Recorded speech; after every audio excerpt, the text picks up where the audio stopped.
Hello, I'm Conchita Nardin from Nardin Galleries. We would like to welcome you on your location, and please come and visit us. Bring your friends, bring your family, and come and see our wonderful African collection besides painting.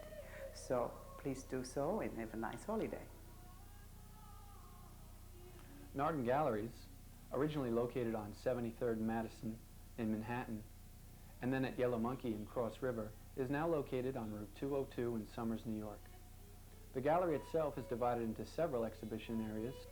There's the viewing room, which houses the gallery's permanent collection of American art from the 1930s and 40s, with artists such as Milton Avery, Dorothy Daner, Robert M. Ray, and Ben Shawn. The Young Artists Gallery, which houses a selection of work by young artists who have yet to amass enough work for a solo exhibition. The Main Gallery, which is used for larger exhibitions by contemporary artists. And the Tribal Gallery, which houses Nardin's permanent collection of art from West Africa.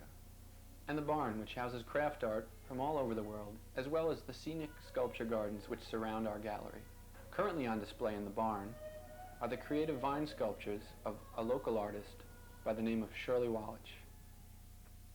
Hi, my name is Shirley Wallach, and I'm here at the Nardin Gallery with a variety of pieces that I've made. I work with vines, bittersweet vines, grapevine.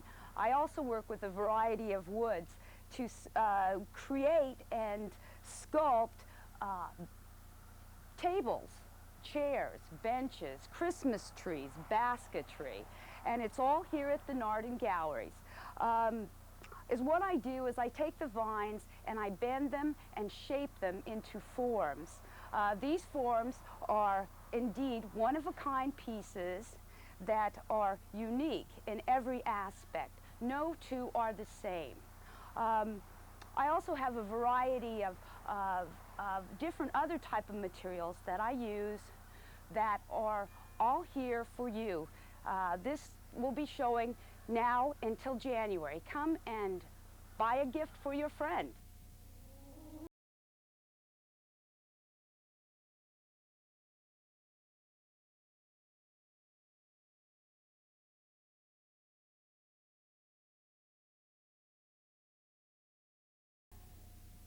My name is Edward Joby, and this painting is one of a series of paintings entitled Open Still Life. The painting was painted in 1956. At the time, I was very influenced by Bonnard. That's why the title of the painting is Open Still Life. I was influenced by his open forms. The medium is oil and charcoal on linen. This image becomes more geometric as my paintings develop. The purpose of this image is to activate the white of the canvas so that the white works as paint. The structure of the image, the hard edge element, becomes more hard edge as my work develops. This painting is a transition period from my figurative painting to abstract painting. This painting is one of the Open Still Life series. It was painted in 1958. At the time, I was constantly working with complementary colors right out of the tube and using a palette as intensive as possible. I think this painting works because the intensity of the colors is equal throughout the painting. There's no relief. It's a very modern concept. It certainly was at the time. And all of the tension is the result of color contradictions that all fit on the same surface. It's not quite two-dimensional, has just a slight implication of three-dimensional space, but it really functions as a two-dimensional canvas. The title of this painting is The Dream. It's the last of a series of figures lost, overwhelmed, in the midst of voluptuous forms and colors. Again, the colors are basically primary. The separation of the light, intense areas from the darker, deeper areas comes out of my involvement with Bonnard and the Impressionists. As my paintings progress after this painting, they become more and more expressionistic. the color becomes less and less naturalistic. This is the last of that series. This, in fact, was the last painting I painted before returning to Italy in 1958. The title of this painting is The Voyage. It was based on a play by Sartre called Outward Bound. The play is about a boat that takes holiday tourists on a cruise. What is strange about the cruise is that everyone is dead and they don't realize it until the cruise is halfway through. This painting depicts that moment when they discover they are all dead. The figures dancing in the upper corner were painted while I was listening to the Death Waltz by Sibelius. The painting itself is the first step towards pure expressionism. The colors now are more solid. I eliminate the open forms. The colors become more intense. The blacks become more geometric. This painting represents the shock of the reality that the passengers are experiencing when they are aware of the fact that they are no longer in the real world.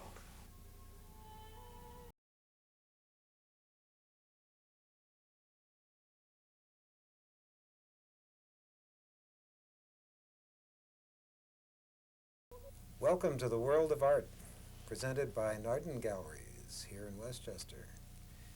I'm Donald Halley, who many of you may remember from the Hudson River Museum. And this evening, beginning this program, we have artist Ed Giobbe with us and art critic Vivian Rayner from the New York Times. Thank you for being here this evening. Thank you. Both of you. And Ed, since your exhibition is on presently and your work is being shown sequentially from different periods of your art production and your painting, I wondered if you might just give us some clues as to how, from the inside, an artist sees the changes or the evolutions that occur in their work over a period of years and even decades. Well, I'd have to begin with the fact that I'm of Italian origin. I'm a first-generation American, so my roots are in Italy. So my education included many years in Italy, and I've been greatly influenced by Italian medieval and Renaissance architecture and painting. I studied fresco painting in Italy for 4 years. Not to become a fresco painter, but to understand and appreciate the fresco painting that I was experiencing all the more. I got to know Giotto and Masaccio and Piero del Francesco very well. Anyway, that being said, when I returned from Italy to New York at the height of let's say, the flowering of abstract expressionism, 1954, I started painting, and my painting was expressionistic. I used a very full palette. I combined complementary colors and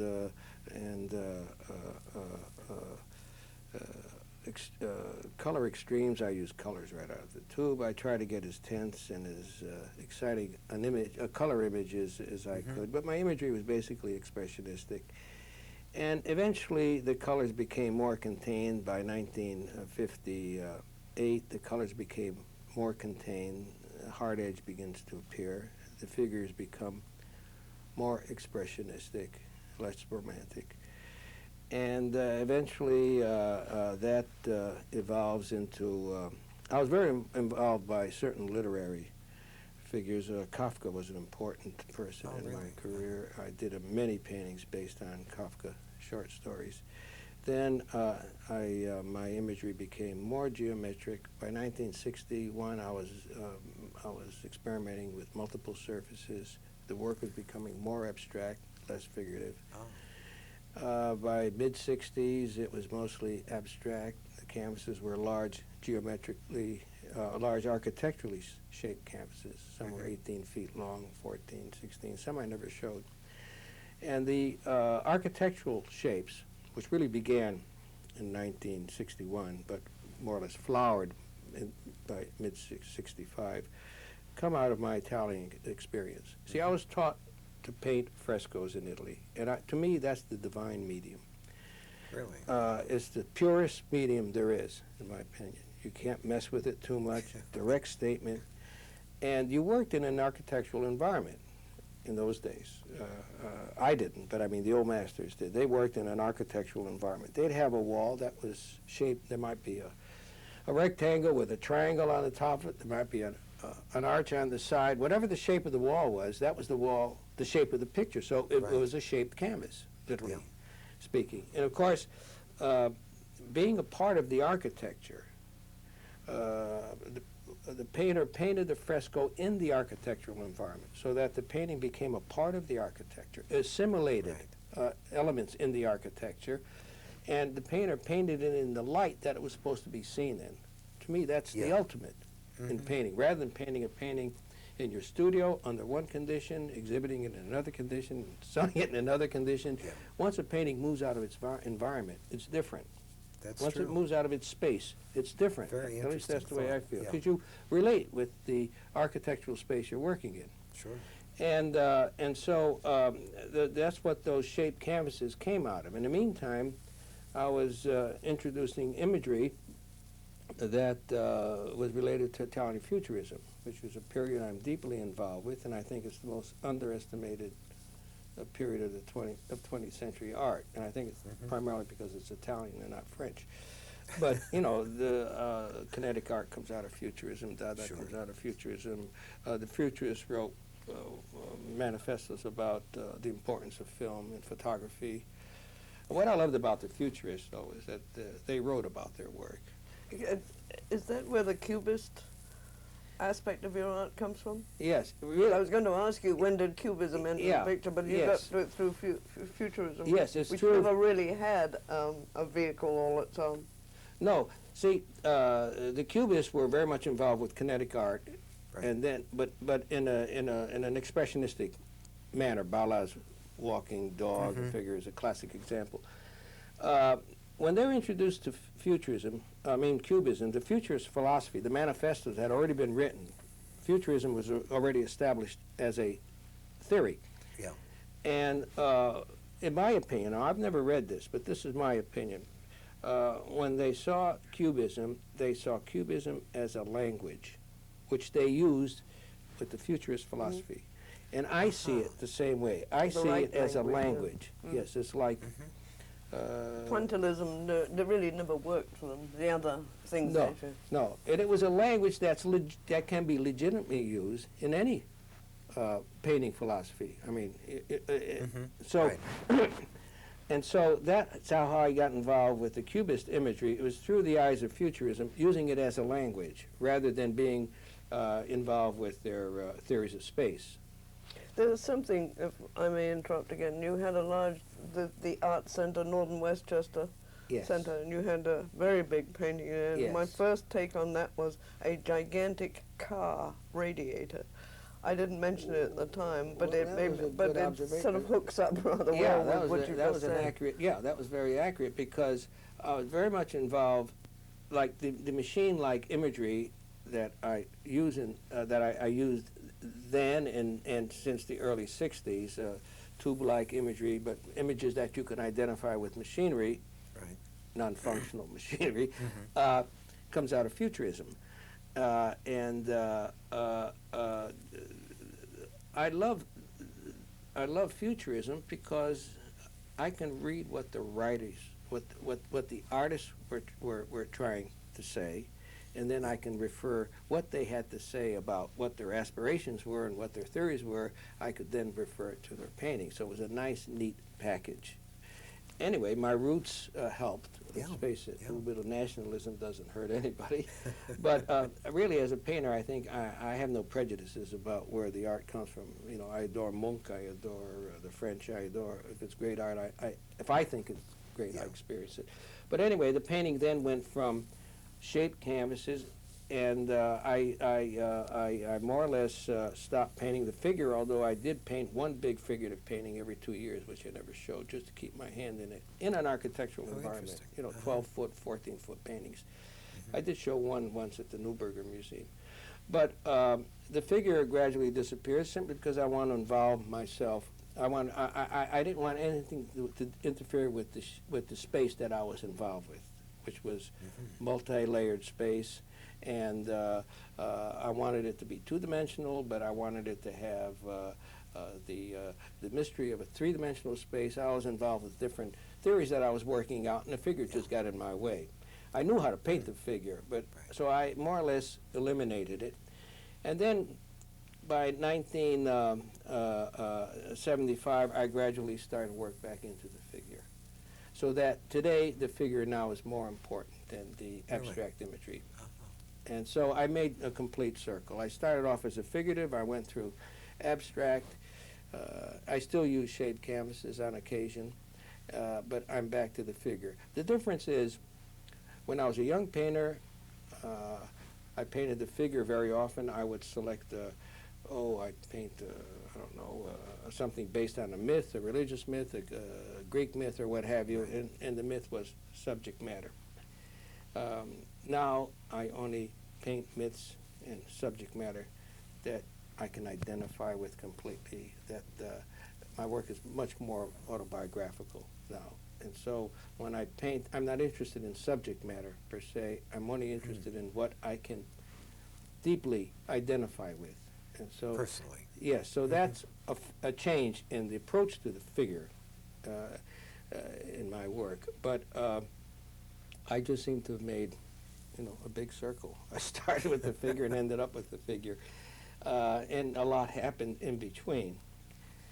And so this show has the first exhibition work from the late 40s to figurative work until the 1964, when the abstract imagery appears in competition with the figure. And then the second show, this show now, is mostly abstract, and the third show will have the transition period from abstract to figure and full figure. Coming back in from the abstraction to the back into the figure, specific human being, so to speak, like You coming know, out of the cosmos or something, and, Yeah. and then getting back to Yes. ordinary humanity. I found as I was painting the abstract paintings, and I really had it down where I could do anything I wanted with those particular images in that space, because I had been doing it for so long. I found that it wasn't nourishing me enough. I found I just had to get back to the figure for nourishment. I mean, the figure You said something, you were talking about brushwork earlier, and you said that your brushwork became more expressionistic, less romantic. And that really threw me for a loop, because it seemed to be expressionism and romanticism. Because my early stuff come out of the same bin. Yeah, well, Goya was a kind of a romantic expressionist, I think. I think Munch was a kind of a romantic expressionist, at least my interpretation. My earlier work had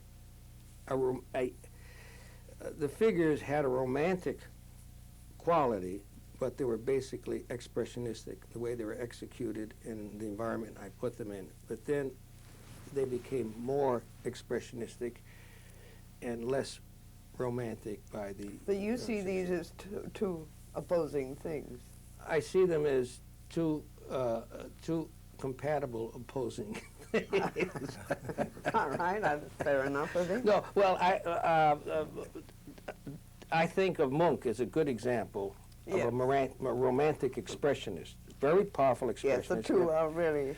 But I'm trying to think of an expressionist that I don't think is a romantic. Oh, I think many of them are not. I don't think Beckman, well, maybe you could say he was. I wouldn't think of Beckman as a romantic. No, I guess wouldn't so, either. but then there's something so frenetic about the way he compresses. I mean, I guess I'm not reacting just to what's on the canvas, just the smell of it.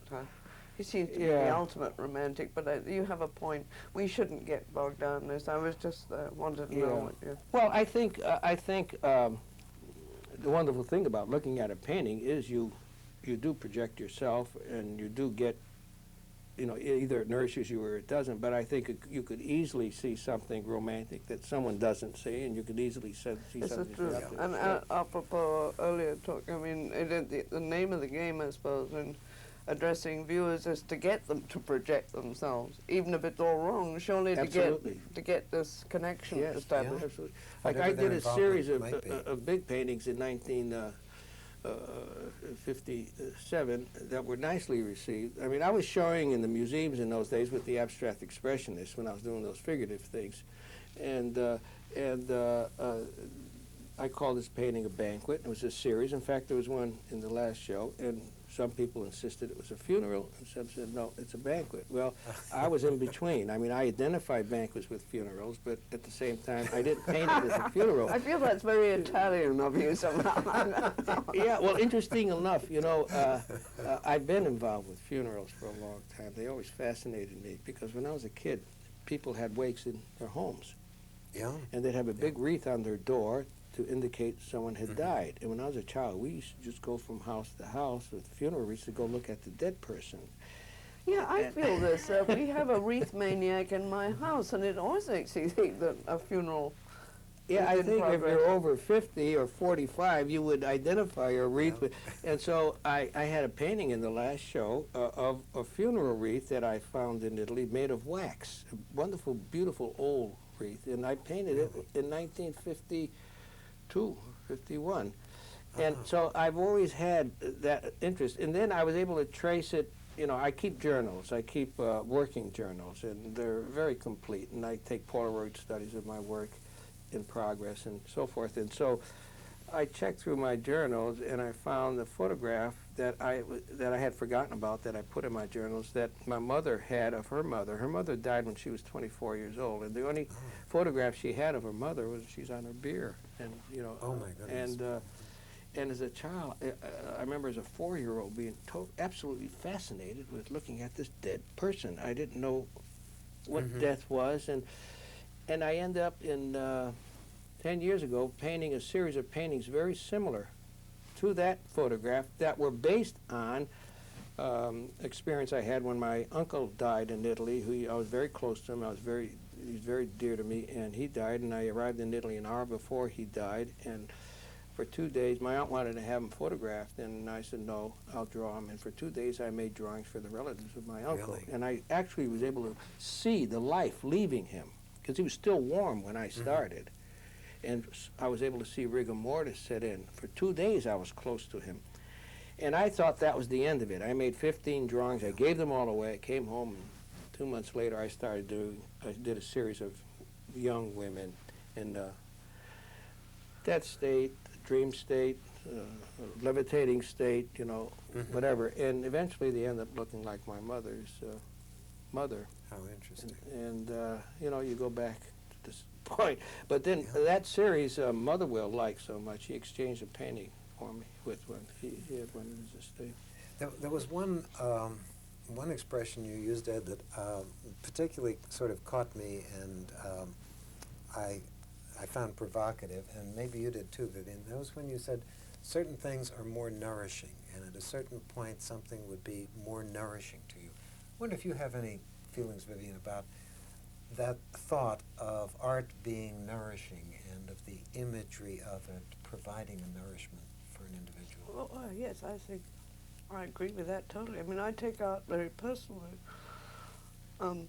It bothers me, apropos the futurists. There was a futurist show at Yale a few years back, in which the futurists were being, well, given a fresh treatment.